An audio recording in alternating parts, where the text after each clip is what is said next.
melakukan beberapa perubahan kebijakan di organisasi untuk menyesuaikan diri dengan adanya COVID-19. Nah, materi ini kompilasi aja dari email blast yang kami sampaikan kepada semua karyawan. Jadi secara berkala ada email blast, ini saya kumpulkan untuk menjadi bahan untuk saya bercerita bagaimana perubahan itu kami lakukan. Awal tahun 2020 dibuka dengan banjir besar di Jakarta. Jadi kami juga ada gugus tugas atau emergency response team untuk membantu rekan-rekan yang terdampak, dan ternyata berikutnya ada kabar bahwa di Cina ada wabah, dan untuk antisipasi akhirnya tim ERT ini yang akhirnya juga diminta untuk menyiapkan bagaimana kita menyikapi pandemi ini. Kalau kita lihat pandemi ini kan masih berlangsung, dan kalau kita lihat grafiknya, kalau ini dari data dari Worldometer, ini di Indonesia sampai tanggal 30 Mei itu masih naik. Dan kalau kita lihat dengan sejarah 100 tahun yang lalu, bahwa gelombang pandemi ini grafiknya biasanya tidak hanya satu gitu loh. Tapi mudah-mudahan dengan adanya teknologi yang lebih baik, pandemi kita di tahun ini grafiknya bisa cukup satu dan segera turun. Nah, bagaimana kita menyikapin, karena sebelum turun, karena perusahaan juga harus tetap bekerja, wacana new normal sudah digaungkan, tapi sejak ini berjalan kami terus menyesuaikan diri dan perusahaan tetap beroperasi. Jadi beruntung bahwa perusahaan kami relatif dapat beroperasi dalam kondisi pandemi meskipun dengan beberapa penyesuaian, dan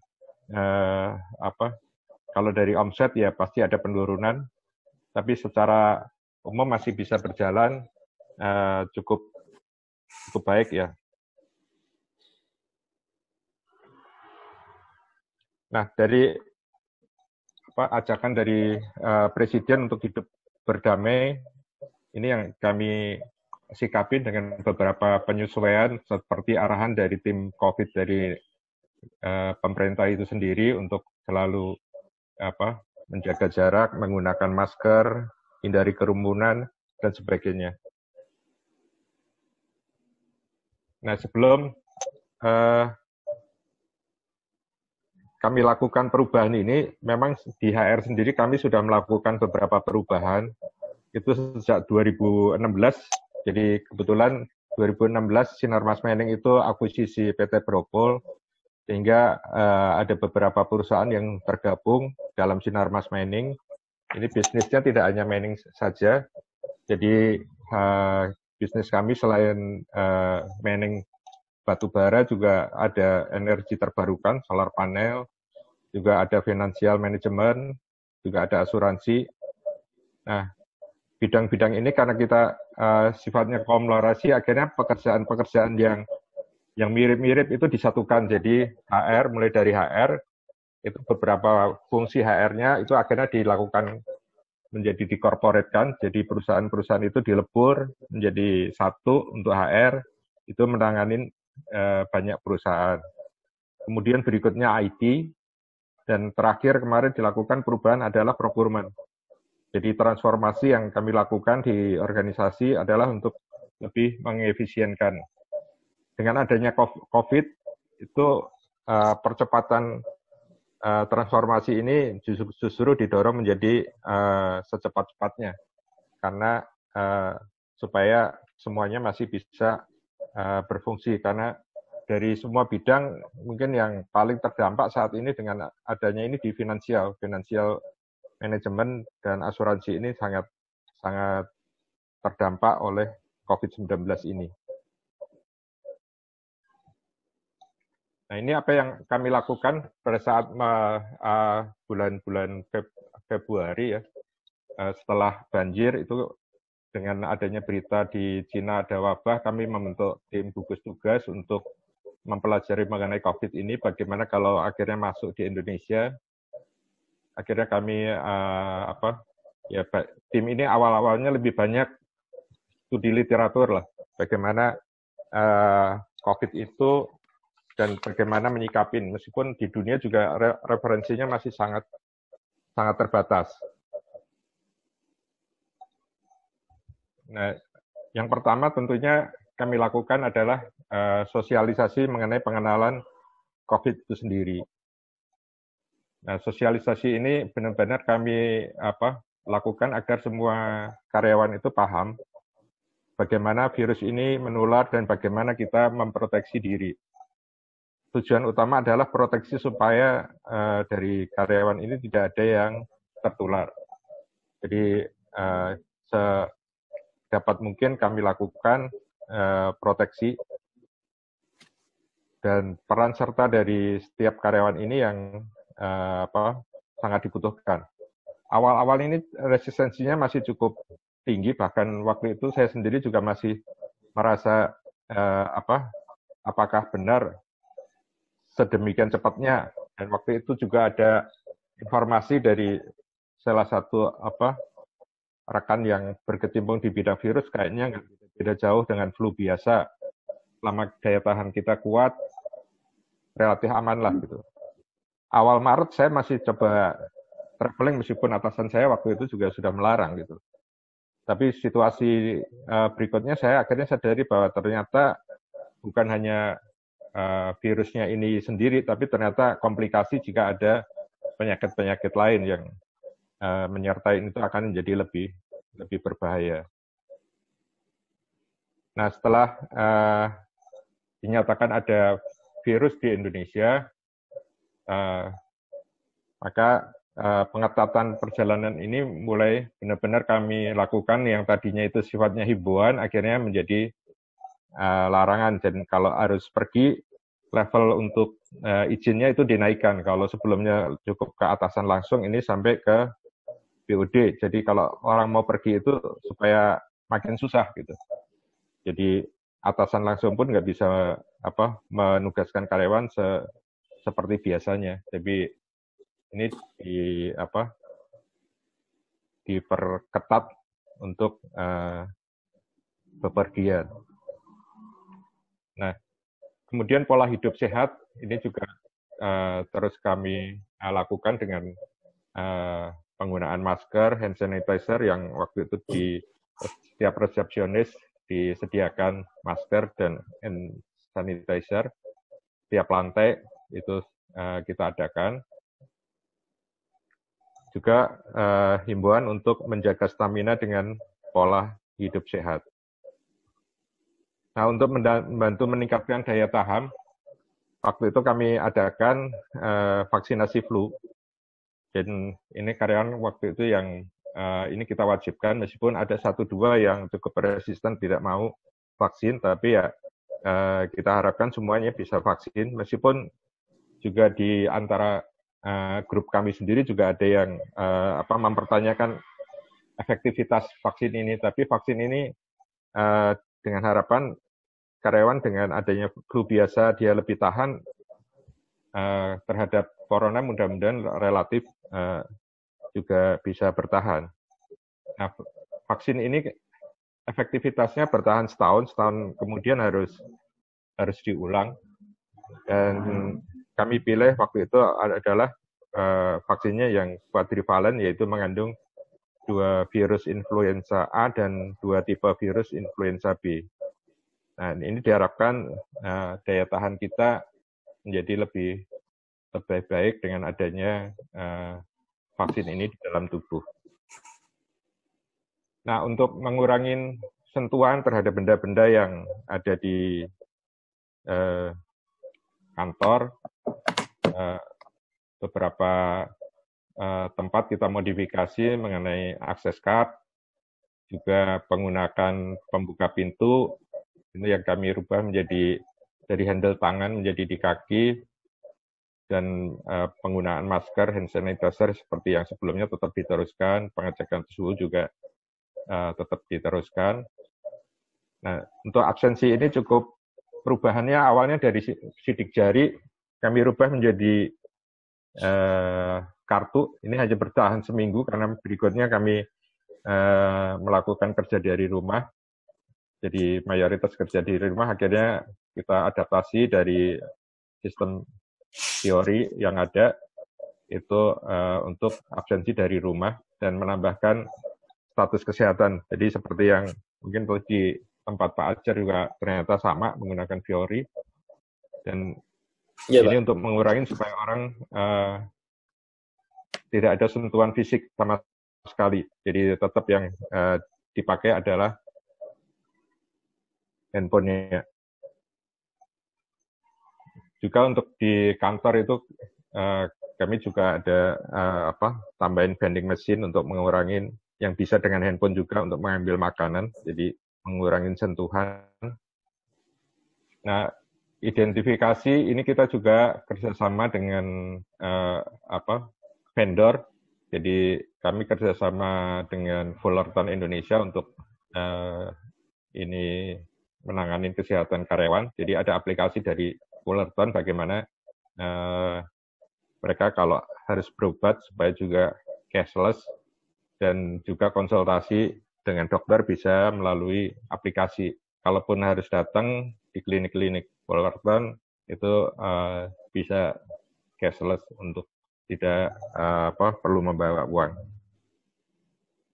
Selain kalau untuk rawat inap, kami sudah sejak lama menggunakan asuransi karena grup jadi menggunakan asuransi Sinormas. Tapi untuk aplikasi yang Fullerton ini didorong oleh kebutuhan adanya COVID ini tahun baru dilakukan 2020 ini.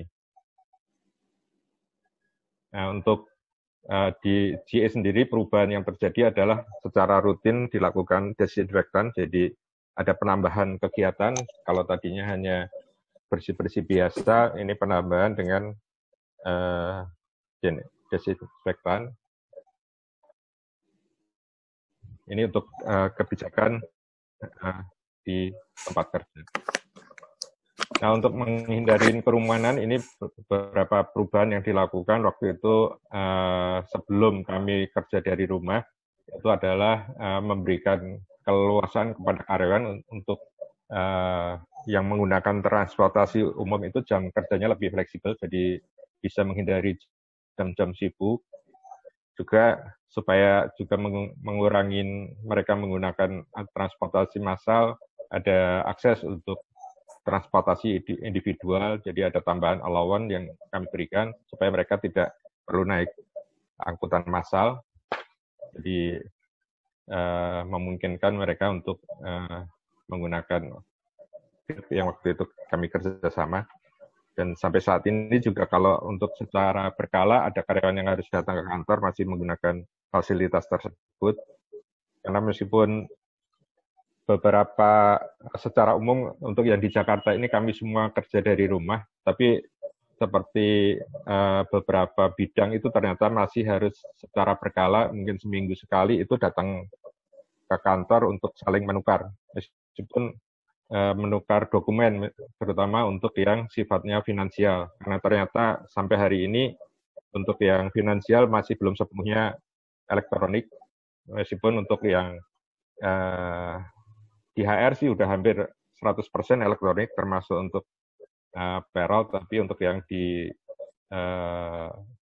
treasury sendiri masih ada yang menggunakan cek. Jadi belum 100% semua perusahaan dapat berubah. Jadi memang grup kami karena Sinormas Manning dari banyak PT, perubahan itu nggak bisa langsung serentak untuk semua PT. Jadi ada beberapa yang bisa lebih dulu, ada yang lebih lambat karena PAC-nya berbeda, sifat proses bisnisnya juga berbeda. Untuk di Jakarta sih relatif semua sudah kerja dari rumah sampai hari ini. Namun untuk yang di lapangan tentunya nggak bisa karena dari rumah, karena kehadiran fisiknya ini masih diperlukan. Nah, untuk memberikan panduan kepada karyawan juga kalau sakit ini kami berikan juga flowchart-nya untuk bagaimana siapa yang perlu benar-benar perlu untuk ke rumah sakit dan yang enggak. Karena rumah sakit ini juga relatif menjadi sumber penularan. Jika sebenarnya tidak perlu ke rumah sakit, orang datang itu kemungkinan tertular akan sangat tinggi. Ini panduan yang kami berikan untuk siapa yang perlu atau tidak untuk ke rumah sakit. Nah, untuk membantu kerja di rumah, kami perkenalkan mulai Februari itu penggunaan Zoom, selain juga ada Webex. Jadi mana yang lebih familiar, tapi sejauh ini penggunaan Zoom secara bandwidth jauh lebih ringan. Jadi untuk mereka yang dari rumah memang lebih nyaman dengan Zoom. Tapi kalau dari kantor ke kantor, karena bandwidth-nya gede, mau pakai apa aja relatif enteng. Jadi sampai hari ini sih relatif kebanyakan dipakai adalah Zoom. Kemudian untuk komunikasi internal, baik memo maupun manajemen project, sudah mulai menggunakan elektronik semua, sehingga tidak ada kertas yang beredar, tidak ada kemungkinan penularan. Untuk internal yang tanda tangan secara digital masih bisa diterima, itu kita semua gunakan adalah tanda tangan digital. Dan selama banyak kerja di rumah, kita berasumsi relatif waktunya bisa lebih optimal, maka kepada karyawan kita dorong untuk melakukan penambahan kompetensi melalui e-learning. E-learningnya ini sebenarnya udah dari tahun lalu, tapi dengan adanya COVID ini lebih di-endorse untuk digunakan, dan kami targetkan dalam setahun itu paling nggak ada 40 jam yang karyawan ikutin di My Learning ini. Nah, ini beberapa perubahan yang mungkin dapat kami ringkas. Ini antisipasinya itu mulai ada gugus tugas, juga pembuatan portal, sosialisasi, pengukuran suhu, pemberian vitamin dan vaksin juga fleksibel. Ini yang antisipasi untuk mencegah penularan, juga pembatasan perjalanan dinas. Untuk area kerja, ini kebersihannya ditingkatkan dan penambahan disinfektan, juga penyediaan makan minum di kantor yang dilayani lewat mesin supaya tidak ada sentuhan dari manusia. Kemudian untuk yang di Jakarta hampir semua kerja di rumah, tapi untuk yang di lapangan masih kerja di biasa sampai hari ini. Hanya saja untuk ya di lapangan problem di penundaan cuti, karena pada saat harus bepergian harus mengikuti protokol masa isolasi 14 hari. Jadi izinnya juga sangat diperketat. Sampai hari ini itu yang menjadi problem kami, karena nggak semua bisa kita izinkan untuk cuti, karena kali cuti waktunya cukup lama dan risikonya cukup besar. Jadi untuk cuti ini yang di lapangan masih tarik ulur, apalagi dengan kondisi tidak ada penerbangan. Untuk pencatatan kehadiran, tadi ada penambahan status, perubahan yang kami lakukan. Untuk pelatihan ini yang kami dorong selama kerja di rumah untuk menambah pengetahuan lewat e-learning, dan kami target itu ada 40 jam per tahun untuk digunakan. Jadi baik yang free maupun yang berbayar. Jadi untuk yang berbayar kami sediain tokennya supaya digunakan oleh karyawan. Untuk pertemuan semuanya menggunakan virtual, baik kalaupun kita ada di kantor pun, sesama ada di kantor kita tidak diperkenankan dalam satu ruang yang sama, jadi tetap menggunakan virtual. Dan untuk kesehatan juga kita gunakan aplikasi, seminimal mungkin hadir di rumah sakit selama masih bisa dijangkau lewat aplikasi. Untuk pengobatan selama masih ringan, konsultasi juga dilakukan lewat aplikasi. Untuk rekrutmen juga digunakan pakai aplikasi, tidak ada ya. Untuk rekrutmen ini kebetulan untuk yang di sektor energi relatif kecil atau sifatnya replacement, tapi untuk bisnis lain kami masih ada. Nah, untuk membantu memetakan pekerjaan-pekerjaan yang sebelumnya kami lebih ke arah, kalau ini risikonya lebih ke safety, sekarang safety-nya itu ditambahin kemungkinan terpapar atau tertular oleh COVID. Jadi kondisi tidak amannya ini kita tambahin, apakah ini akan berdampak kepada pekerjanya atau tidak, sejauh mana, dan apakah bisa diproteksi dengan alat pelindung diri. Alat pelindung dirinya kalau sejauh ini kan relatif lebih ke masker, penutup muka, dan apakah itu cukup efektif, itu yang selalu kami kaji. Kemudian jika ada proses yang bisa dirubah untuk menjadi lebih aman, apakah proses ini kita bisa lakukan perubahan. Nah, ini yang akhirnya menjadi tambahan lah. Kalau sebelum-sebelumnya faktor tertular penyakit ini relatif kecil, jadi kalau di lapangan lebih ke arah dulunya itu lebih ke debu. Sekarang di kantor pun akhirnya ada kajian untuk melakukan kemungkinan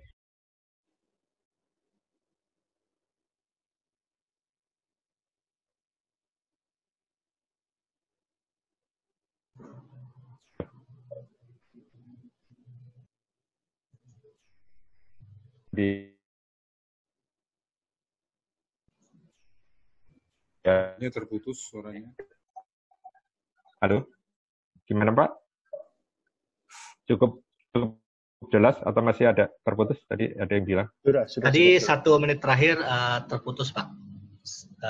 Ketika slide ini dimulai agak terputus, mungkin bisa diulang sedikit.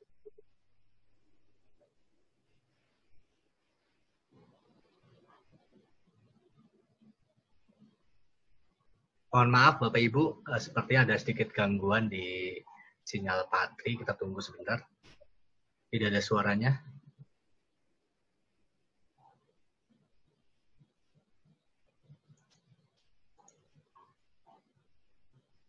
Halo Pak Tri, di mute Pak, bisa di unmute dulu Pak Tri. Ya, halo. Ya. Okay. Ya, silakan Pak. Sudah jelas. Tadi sampai di slide yang terakhir tadi, mungkin bisa diulang sekilas. Dan waktu Bapak masih ada 7 menit, Pak. Ya.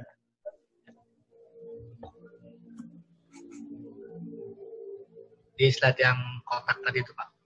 Ya. Matrix tadi ya. Matrix ya. Ya, 21. Jadi ini yang metrik terakhir ini yang kami tambahkan untuk melakukan review atas posisi-posisi yang kemungkinan mudah terpapar oleh COVID-19. Jadi kami review kondisi tidak amannya seperti apa, apakah bisa diatasi dengan penggunaan alat pelindung diri. Kemudian kalau prosesnya ini apakah ada tidak aman, ini apakah bisa kita review standar operasionalnya, apakah bisa dirubah dengan tujuan yang sama tapi outputnya sama tapi lebih minim untuk tertular. Nah, untuk panduan memetakan itu terakhir ini kemarin ada SK dari Menkes, ini juga cukup membantu penilaiannya itu risiko rendah, sering berhubungan dengan publik, kemudian risiko perjalanan sedang itu kemudian yang tinggi.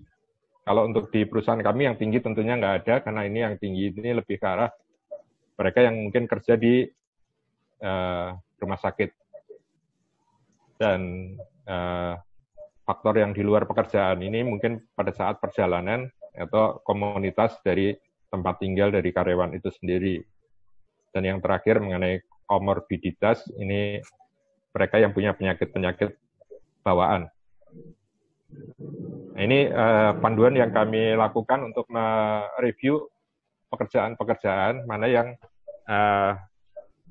perlu kita lihat lagi.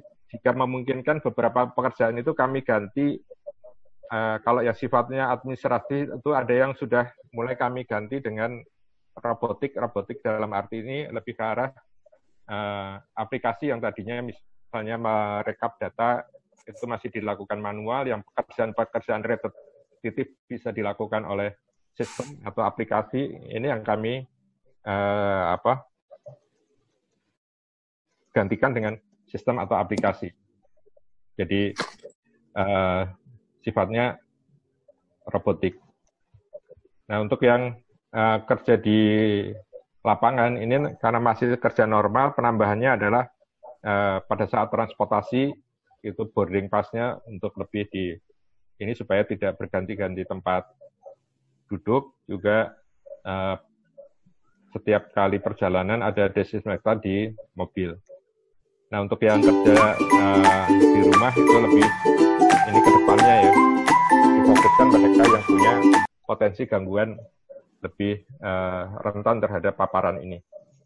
Tapi sampai sejauh ini kami masih akan menunggu untuk yang di Jakarta itu menunggu situasi. Mungkin setelah pemerintah mengumumkan pun mungkin kita tidak langsung mengikuti, tapi akan lihat situasi.